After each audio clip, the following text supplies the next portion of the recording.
Welcome to the Coffee with COVID-19 podcast. My name is Patrick Rolfe, and this is an ongoing media project where we use conversations with some of the leading entrepreneurs and thinkers within the coffee industry to try to understand a sustainable way through living together with our new reality, COVID-19.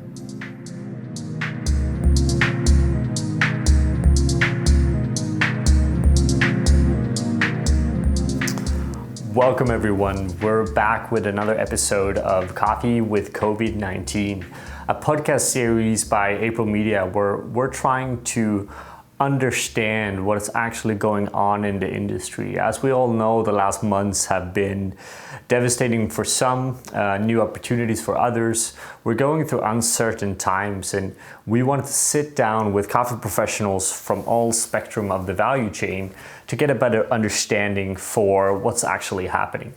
And with us in this episode, we have Jean from Belgium, former founder of 3-2 Cup Green Coffee Importers, currently founder and CEO of Top of the Crop, also located in Antwerp, Belgium. And we're really interested to kind of take a deep dive into the green coffee world here, to try to kind of embark and see what is happening, what's going on. But first, how are you, Jean? Is it a good day today? Well, it's a good day today. It's another, let's say, Belgian COVID-19 day where they just announced that Brussels bars and dancing should close from today onwards, but the restaurants can remain open. So in a way, it's Belgium at the fullest again. It's a bit of chaos, but I think everybody has a bit the same feeling these days. I think we all have, right? And it's the same here in Copenhagen as well, where I think that one of the clear challenges the last months have been just the uncertainty and this seemingly sometimes reckless and interesting decisions from governments to close certain parts of society and not others. But before we go into that, and also, of course, the effect it has on kind of daily operations in green coffee, we want to start with the beginning. Like, where were you? How did you first get to know about COVID-19, and what was your initial reactions back when it was first announced? I kind of found out quite early because I'm talking with a lot of people worldwide, and there were some roasters pointing out that, let's say, they see their sales fall down in China and in Asia. And by coincidence, I had taken a subscription onto the Financial Times online. And so I have the habit of reading through that early in the morning. And so they started following that also quite early on. And so I think by end of January, I kind of figured out the severity of this. And I think I even was hoping that it would not cross into Europe, but I wasn't naive about it, let's call it like that. I knew that if this would fly around, it would go fast and it could be big. But of course, this is the first time we lived through this. So you can't assess what is the impact. And so for me, what did I do? I've been in green coffee trading for the last 20 years. And so whenever a major macro event happens, I basically go into some sort of a war room feeling. So I kind of gear up with big tables and wallpaper to write on and all that. And I start trying to focus, okay, first I assess what is the risk that I have, okay, because I'm in coffee, what's going to happen on the coffee market, what's going to happen on the foreign exchange. So what is the real going to do versus the dollar? What's the dollar is going to do versus the euro?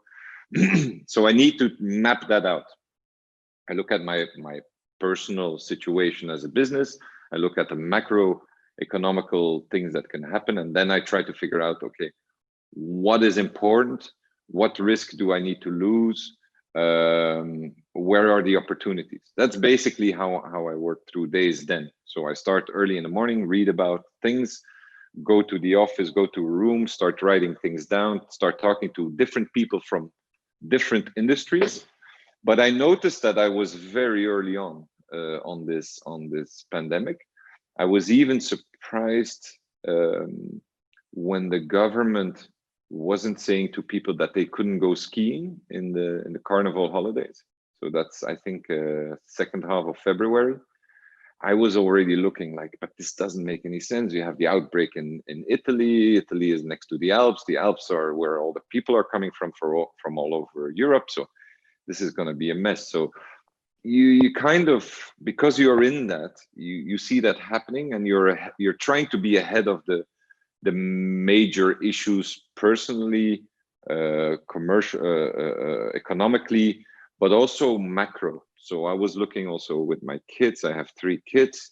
What do I need to do with them, with my with my parents, with friends and family? And I was talking with them, and a lot of them didn't really realize what was coming until, of course, March 13th, and when Belgium went into lockdown. Then all of a sudden it became apparent. But one of the things, for example, that happened the day before the lockdown, or when they would announce the lockdown, is that I already had a plan ready. So I called a teacher, because I have 3 kids, and they're still young, so you can't just say go online and do your homework. They're between 3 and 6 year old. So I immediately had a teacher booked, who would come every morning, and who would just play games and do different things with them, so that every morning my kids were up at 8:30. We made them lunch boxes, and so the teacher would take them into my office at home, and I would come to the office here. And so they had between 8:30 and 1:30, they had a teacher. And that was mainly for games and drawings and all that. But at least there was a rhythm in the family, because I was afraid that if we wouldn't have a rhythm in the family with these young kids, you basically create chaos. And so if you create chaos, that means that you can't be disciplined yourself. So that was a bit my reaction, and I already had that as a plan ready, because you see this coming, and you say, okay, this is not going to be for 2 weeks. This is going to be probably until the summer holiday, because I was reading up on pandemics before, and then the pandemic of 1918 and the resemblance with that, with Spanish flu. So you kind of knew, like, this is going to come. This is going to be for an extended period of time, maybe 8 weeks, maybe 10 weeks. Probably then it's going to have a downfall, and then you'll have a new spike in autumn. And so that's how we got into this. 13th of March, 12th of March, I called the teacher. The teacher he was able to come for 5 weeks in total. So that for us as parents created some room, because you're going to be locked in for 5-6 weeks, and you're only with 5 people on, let's say, small spaces. So you want to make sure that mentally you can stay stable, and that was for me the most important: discipline and stability. And that's how we went through this, and we went through it fine. There was no big issue. We had, in a way, a fantastic time, because we had time for each other. We had time to cook. We had time to explore certain things. So in a way, we had it figured out how to do it in the best way, to make the best out of the worst situation. And that was that's been the whole mantra for my COVID time, is hope for the best, prepare for the worst. I think that's I think it's some great points there, and I think something that I personally resonates with me a lot as well is that, and I think we've seen this in the coffee world, in particularly more from a owner perspective, where a lot of people running businesses in this industry are maybe not the most experienced or educated when it comes to doing these things, right? And there's been a lot of chaos in businesses in terms of communication to staff, communication to, the farmers, suppliers in general, to customers as well. And I think a lot of that, as you kind of touch on as well, is rooted in the fact that they didn't have that stability on a personal level as well, right? Because it's easy to forget that it's not just the companies or the different parts of the value chain that's been hit here. It's a very personal thing that we all have gone through as well. And it's one thing to have the stress and challenges that comes with running a business and having employees. It's another thing to also have to make sure your family, especially your kids, are in a good place going through this as well, right? So it's challenging in so many different levels. Now, another challenge that I know you've been through is that top of the crop was very new, or is still very new, but was very new when this happened, right? And how have you navigated that as basically then a green bean importer, right? Because you and me have talked frequently during this time, and there's been major changes, major swings on the market. We've seen the Brazil harvest finishing up now as well, which is going to be another massive change in the prices coming up. Let's talk about that a bit later. But just the initial thoughts there, like you were just basically, you launched top of the crop, and then you had Corona coming. How have you dealt with that the last months? In a good way. There was one. Okay, so just for people that don't know this, I started top of the crop in January 2020. So like 10th of January, I think the 16th, the official foundation date is of top of the crop. And so by end of January, for me, the virus became clear. I had focused for my business plan to focus mostly on second half of 2020 and the first half of 2021 as a supplier, as a sales pitch to my customers. I had already done good amount of contracts for delivery second half 2020, first half 2021. Then Corona came. And so for certain amount of these customers, I called them, I think in March, beginning of March, even after the lockdown, I called them and said, look, what's your plan? You want to postpone? You want to roll it into new crop? How do you see this? And it's the nicest example that I have. There's one customer who bought from me some Nicaragua, I think three trucks, like an October, November, December delivery. And so I called him. I say, you want to postpone? You want to push it into new crop? You want me to sell them to the spot market? What do you want to do? No, let's hold on. We don't know how this is going. We're going at full blast, blah, blah, blah. I said, but let's say, as far as I know, your majority of your sales are in out of home, and out of home has stopped. I said, yeah, but what we're doing now is we're piling up, we're stocking up, and then we're going to close the factory, and then we see when it reopens and we start selling. And I react, I say, look, but I don't believe that when we reopen, we're going back to 100% of the volume. And the question is, when will we reopen? Because at that point, we didn't even know. Yeah, but let's hold on. Okay, I have a contract, so I have to honor that contract. So a month and a half later, we talk again and say, yeah, it's very problematic, very problematic. I say, okay, what do you want to do? He says, well, postpone it to next year. And I say next year, February or March. Don't forget, let's say the first delivery of that is October 20. So I'm asking him February, March 21. He says, no, September 21. So you get this reply, you're like, okay, I'll do it because we're in business. But that's a year, a postponement of a year. So you're expecting a year of your sales to drop. He says, yeah, but I don't think so, but we don't know. We can't project this. So this customer called me back in August and said, look, don't put them on September, put them on March 2021. It says, we're seeing more and more how this is going to pan out.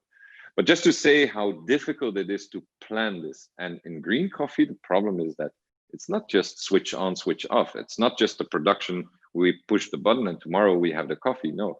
So you have to really plan this and you need to be ahead. And that's been basically the impact on my business. So I started January, February with these long-term contracts. Corona happened. It created a new opportunity for me because suddenly there's a lot of retail roasters, so people that focus on the supermarket, that needed coffee, because all the supermarkets saw the stockpiling of the consumer, because remember the lines for, let's say, toilet paper and coffee, everybody was stockpiling on coffee, toilet paper, what was it, pasta, all these things. So the supermarkets were in the market to buy as much coffee as they could, because they thought, yeah, we need to have it in our warehouses, because we don't trust the supply chain either, because you couldn't know if let's say the ports in Brazil could close down, or the Colombian ports could close down. So they basically bought everything they could spot. But in order to do that in an environment that is locked down, you need to have your network, you need to be close to the port, and you need to have the ability to cup. So the only thing what I did at that point was, early in the morning, I stepped into my car, I drove to the warehouses in the port, I asked for the sample, or let's say I went to pick up the samples, I drove to my office, I cupped the coffee, and by 10 o'clock I said to my customers, this coffee is your profile, this coffee is not your profile, this coffee is your profile. What do you want? And they basically bought a couple of trucks through that. And so let's say in March, April, and May, I did about 10, 12 truckloads extra of coffee that I didn't had scheduled in my plan, because I wasn't in January or in December, I wasn't thinking about this is going to happen, and in April, May, June, I'm going to need spot coffees. So it created an opportunity, because I saw supermarkets in demand of coffee, and the speed at which these guys needed to buy was about know-how. So if you know how they buy and you know what they need, you can go very fast. So I was about 5 days faster than all my competitors, because they were waiting for the sample to arrive at their office. Let's say the delivery services were operating at full speed, but there was a delay on everything. And then they had to cup it or resend it to the office of the roaster. And then, so they took about 5 days extra, while I was much faster and I was much more direct. I said, this is a coffee for you. And the first time they say, okay, send me the sample. I even crossed borders just to bring samples to roasters. But within 6-7 hours, I'm everywhere in Europe from Antwerp. So let's say it was about speed, know-how, and yeah, the agility to change your model. And so that's how I took a little bit of advantage. I was limited because I have a limited cash flow. I'm still a startup in a way, so you have to be vigilant with your cash as well. How different is it? Like if we look back to your history starting 3-2 Cup, which another importer then in Belgium, right? Which is, you started that in a very, very different environment. And if we kind of compare the markets today, what would you say are what are the biggest changes? What are the main challenges you see today from a green coffee importing perspective? Versus, for example, back then, right? First of all, you had, for me, at the end of 2019 already an overextended market, let's call it like that. We already felt that the market, let's call it the specialty coffee market, but I don't want, let's say, for me, April is specialty, but there's a lot of people that proclaim specialty and that are not. So I found in a lot of things, not just coffee, I saw that there was, you already had limits. And I was looking at it and said, this can't continue, because it's not anymore about the core values. So when starting top of the crop, I always said it's full container loads, high quality. I don't call it specialty, just high quality, high commercial grade. Then COVID came. So you had the startup of this, which was a clear direction. Let's say I was looking at maybe 15 customers. Then I did that compared to 3-2 Cup, where 3-2 Cup, I started with the idea we have a market that it still needs to mature. The specialty coffee market in Europe. There's at that point, I said there's about 1,000 potential customers in Europe. So what do I need? I need good sourcing. I need a strong spot position. So what I mean is coffee close to the roaster. And I need a performant logistics department, because you need to be able to deliver 3 bags of X and 7 bags of Y. And so in comparison, it's a very different approach. You also have to, let's say, educate and come together with your customers. While the model that I have now is basically I know the customers and the customers knows me. And so they rely on myself to have a wider vision on the coffee market. The number of deals are much smaller. And basically, they also have a lot more know-how on the supply chains and the logistics around it. So in a way, it's a different setup compared to 8 years ago with Tree to Cup. But it's as exciting. And then COVID-19 came in, and that basically threw everything out the door. And it's now more and more my belief that since COVID-19 came, a lot of businesses are going back to the core of their business. And in specialty, that means really looking at quality instead of looking at the stories and the blah, blah around coffee, which for me at the end of 2019 was more the feeling that I had.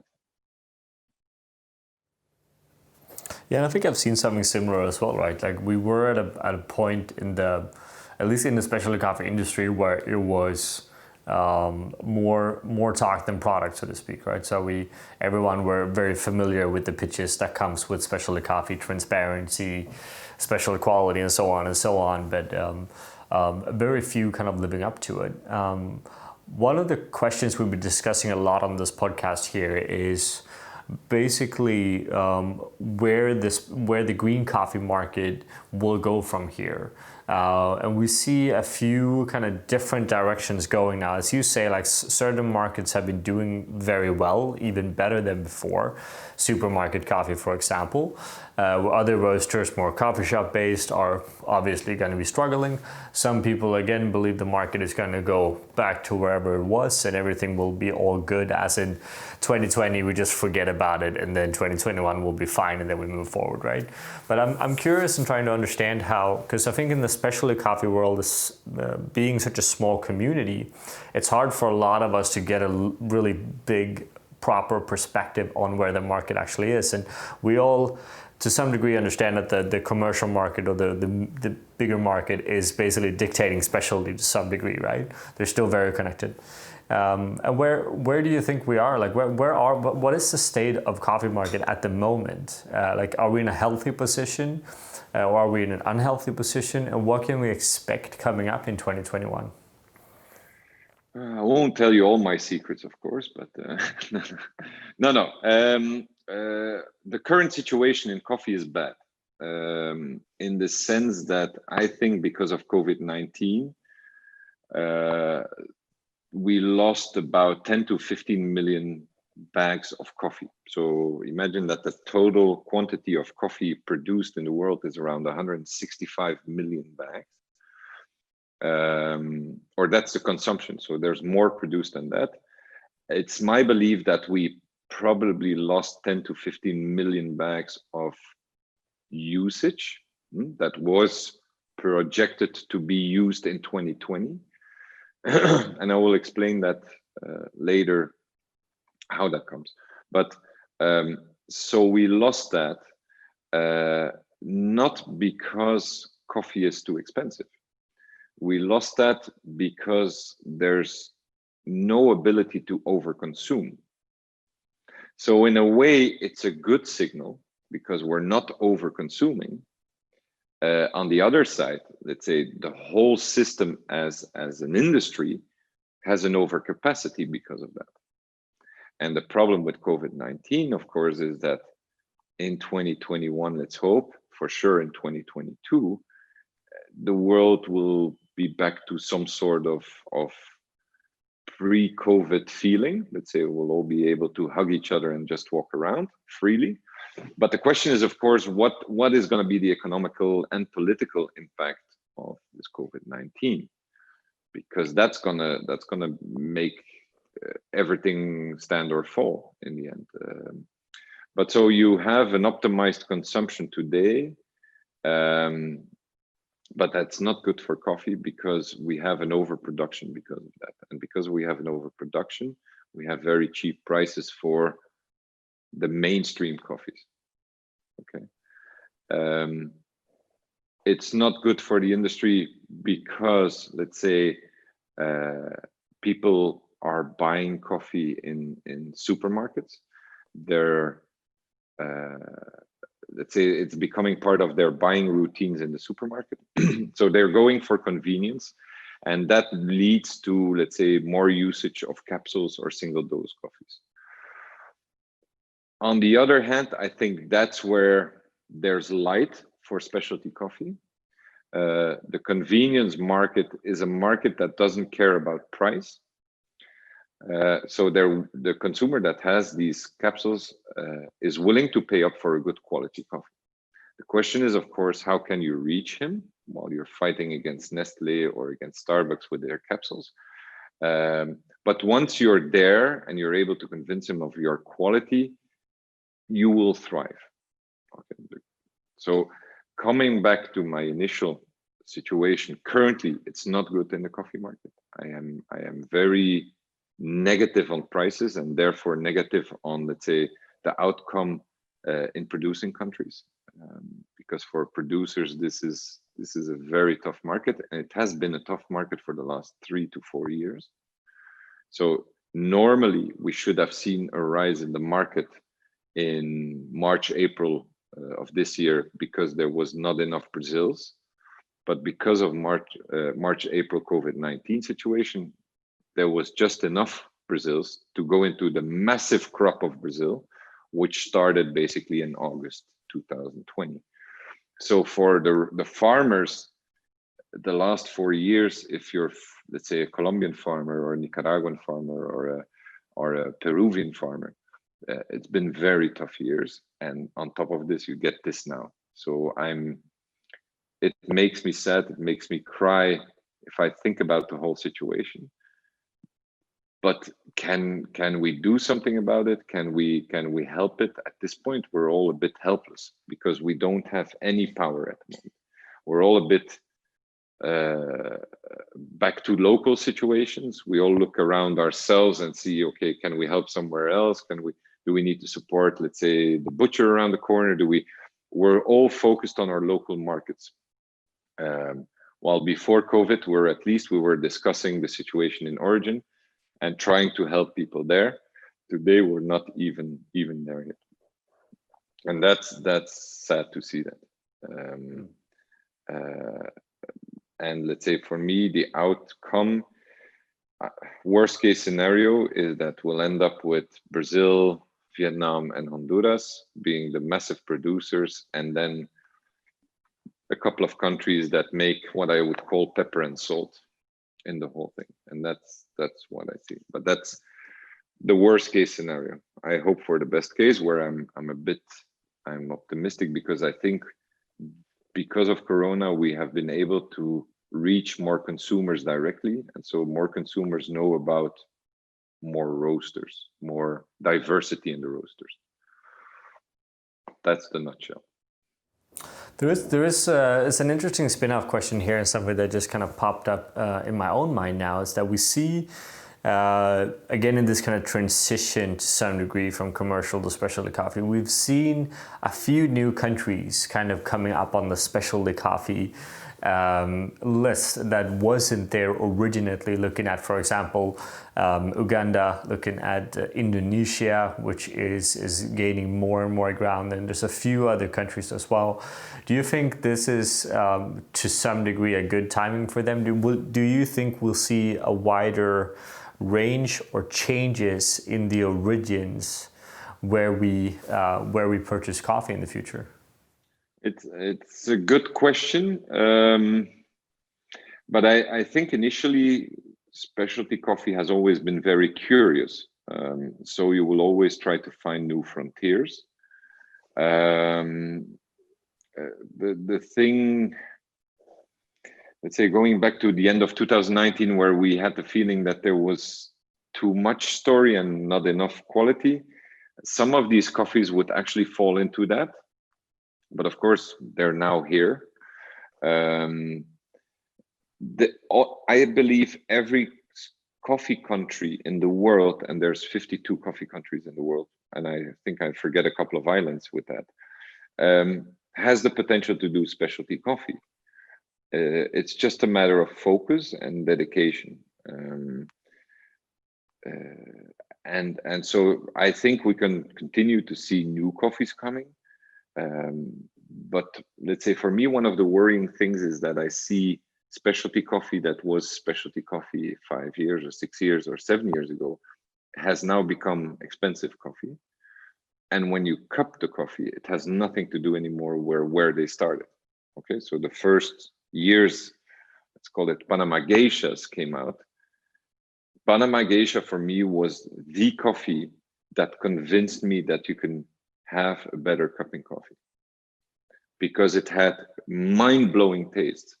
And the Panama Geishas, I haven't cupped the best of Panama, don't get me wrong, but the Panama Geishas that have been proposed to me over this year and let's say the last years of Treaty Cup, I every time had the same feeling. I'm cupping this and like, it still has a hint of geisha, but I don't see it anymore.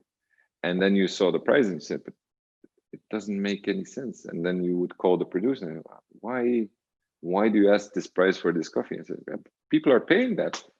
And then you say, okay, let the people pay. I'm happy for you, but watch out, because this product has nothing to do anymore with where we started off from. I'm happy that a farmer is making a lot of money and it's also the fruits of his effort. But in the end, I find it very dangerous when the product is not a reflection, or the price is not a reflection of the product. And you saw that more and more. And so going back to the end of 2019, there's just a very wide range now of coffee, and there's a lot of people that call themselves specialty coffee. So if you bombard the market with "we are specialty coffee," there's a lot of people that would tend to believe you, because people want to believe you. If you say I'm the best runner in the world and nobody's seen you run, okay, we hope that you're right. We assume that you're right. Why would you otherwise claim that? And so people always give the benefit of the doubt. But when you look at the actual products from time to time, you're like, okay, yeah, it's not a bad product, don't get me wrong. But to claim this is specialty coffee, it's very hard. And that was for me the biggest issue. And I think now with the current situation, people are more and more aware, because the difference between what you would call commercial grade coffee, which would also could cup 83 points, and a specialty micro lot of 83 points is about 3 or 4 times the price.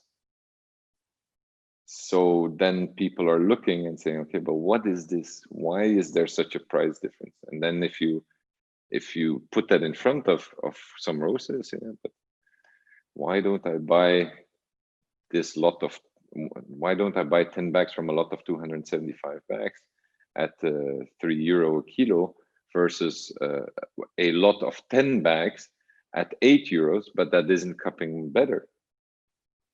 And so that knowledge is coming because of Corona, because you're so focused on your core business that you really reflect on what you're actually doing. And you see that. I get a lot of reactions from the roasters now saying, I've cupped this, I've cupped big lots, small lots, and we have to reassess what we're doing. And it's not always a price thing. It's really the what's in the cup. Yeah, I think it's a very correct reflection, and personally I've also seen over the last few years, but especially I think going through 2019 and 2020, where there is a disconnect between quality and price when it comes to coffee. We see one of the best examples of that, and we're not gonna go into detail here, but we have the new kind of Jeminiya coffee coming out of Yemen as well, which is it's evident how as you say, how far away we are from the initial kind of idea of what a tasty coffee is, right? So when I started in the industry versus now, there's two completely different worlds, right? And that's both interesting and dangerous at the same time. It's interesting because we're redefining quality, so to speak, right? It's dangerous because there's a risk that redefinition of it can end up in a place where we don't have quality anymore. Where I see a lot of the new coffees that are coming out, as you say as well, are not living up to the expectations that at least traditionally we have had in coffee, right? Which leads me to one question I want to touch on before we kind of round up, and that's, is it time to kill specialty coffee? Isn't it a great time to just kind of take it out, redefine it, and come up with something more sustainable, right? Because specialty coffee, I think, as a term was defined regardless of COVID-19 in a world that looked quite different from where we are now, and in a coffee industry that is quite different. We got a lot better. We know a lot more today than what we did before, but is it an interesting time to just basically start calling it something else?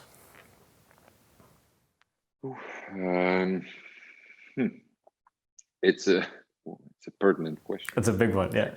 Yeah, and but we have it's one of the few times or few opportunities over the last years. Like now we have the opportunity, right?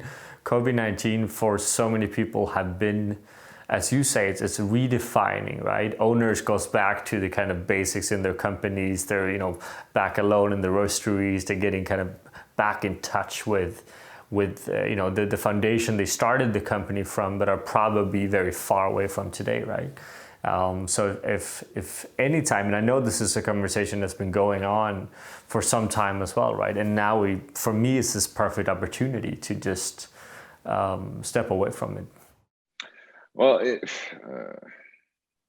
the reason why you need to have the discussion is because, let's say, the term specialty coffee has been misused in a lot of cases, but it's been rightfully used in a lot of cases as well. So just to throw it overboard, I think is not the smartest idea. In all these discussions, what I always wonder is, what does the consumer want? Let's say I can't imagine that the consumer is actually busy in classifying coffees as specialty coffee and as commercial coffee or commodity coffee or supermarket coffee, whatever you want to call it. But I do think the consumer doesn't like to be tricked. Even though he will not pronounce that, he will just not buy you anymore. So if you would come with a coffee and you proclaim to be specialty coffee and you ask $30, $40 a kilo for it, and the person drinks it and he doesn't like it, he will not buy your $30, $40 of coffee again. So when you proclaim something and you don't deliver it, it's going to be very hard to continue your sales or your growth. So if you would call it specialty coffee or gourmet coffee or fancy coffee or paradise coffee, like some older friend of mine always referred to me in the early days of Treat the Cup, you with your paradise coffee. I think it's what the consumer wants to hear. Where does he make the distinction between something that is worth twice the price of a supermarket coffee? Why is he willing to step out and go to your shop and buy coffee at your shop and not just in the next door supermarket? And that's so important in this crisis, because I think you're all doing a fantastic effort on trying to convince your consumer that you are not just any coffee. And so to use the term specialty coffee makes sense. The only thing what the industry needs and is doing, and that's, I think, the strongest message I could give around this discussion, is understand what you're doing, understand the product that you're buying, from who you're buying, and from there you'll become better and better at it. And then you'll get around all the bullshit that's been presented to yourselves. And you'll thrive out of it, because you will translate that into a consumer product where the consumer says, I want more of that. And and that's the most important thing: the know-how, the effort. One of the things, for example, that I have with specialty coffee roasters is that they all want something different, which is weird. Let's say something that is good. We're talking about a seasonal product. You're talking about a Colombian that is good for 3 months or 4 months, and then everybody's saying, yeah, but he has it or she has it. And then you're saying, but it's good, guys. It's a good product. It doesn't matter. In 3 months from now, everything is gone again. And we're talking, maybe the other guy is buying in Ethiopia and you're buying in Kenya or Rwandan or whatever at that point is good. But at this point, this is the best coffee in the market. And if you have it or your neighbor has it, in a way, it doesn't matter. It's a good coffee, and the consumer deserves to have a good coffee because he's willing to pay for it. And April has its way of roasting coffee, and another guy has his way of roasting coffee. So you're still putting an own signature on top of the coffee. And that's where you make a distinction, because otherwise I could basically roast all the coffee myself, and I shouldn't be importing it and selling it to you. If the roast wouldn't matter, yeah, then let's just throw it in a massive roaster, take the best green coffee in the world and throw it in and sell it to the consumer. No, but everybody has his own identity with that coffee. And that's why coffee roasting and the coffee business is such a nice business, because even though we have an own signature, we're all dependent on each other. Like, we need the whole supply chain to work together to get the best coffee at the right place. And then you bring it into your roaster and you're still able to screw it up or make the best coffee in the world. And even then you can still sell it to a barista, and the barista could still do weird things with it. So in a way, you have the supply chain working together. You have each of the people involved being able to give it its own characteristics. But so to go back to the specialty coffee discussion, I don't think you need to throw it overboard.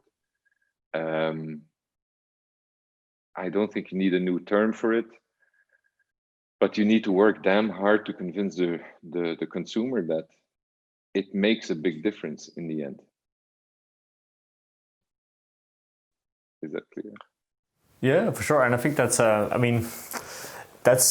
that is what it comes down to, right? We need the quality of the coffee that we're basically portraying to our consumers to live up to the pitch that we're making, right? And this COVID-19 process has been, like, first of all, a great platform for these discussions, but also, as you mentioned as well, an opportunity to just reflect on where you want to put your business in the future, right? And I want us to quickly, it's time to wrap it up here, but I want you to just finish, if possible, what are the kind of 2 main lessons you're taking with you for the kind of remaining part of COVID-19? Like, what is 2 most important things looking at the coffee industry to kind of bring with you into the remaining part of the year? The 2 main takeaways or the 2 main advices here would be: focus on your core business, be good at what you're good at, and keep control over what you do. Let's say that I listened to a couple of podcasts during the lockdown, and there was one guy who basically said, whatever you do, don't do stupid things. And that made so much sense, but it sounds so simplistic. But if you remember, end of 2019, beginning of 2020, there were a lot of people doing stupid things. There were a lot of people. There was no limit. Let's say the world was growing. Everything was going fine. We were flying for 96 hours to Colombia. And then this happened, and we all had to retract from that, and we sat down, and we can focus on what we are good at, what we're passionate about, and then we have to avoid to do stupid things. And it's so right. I think that's an absolutely beautiful way to wrap up this conversation as a reminder to all of us, whatever you do, don't do stupid things, which is true in many ways, right? Because a lot of the things this industry have been doing up until now has been fairly stupid, to be fair, right? And we're really excited to you're trying to be different than the others, so you're trying different ways. And I think that's where weird things, let's call them weird things, not stupid things, but weird things happen. Sure. But it's good fun if you have the possibilities to do this. But here we are we have to go to the base of what we do. So to all of you, stick with the basics, don't do stupid stuff. Thank you very much, Jean, for taking the time to sit down with us. We're going to revisit this conversation later in the year as well, to kind of keep track and see how COVID develops and also how your business develops within this time. But for now, thank you and have a great day. Thank you, Patrick, because what you're doing is amazing. Congratulations. Thank you. Thank you for listening. This project has been brought to you by April Media, which is an unfiltered view on the coffee industry powered by our Patreon supporters. We would love it if you share these episodes, subscribe to our channels, and if you want to be a part of building this, please join our Patreon. Thank you again.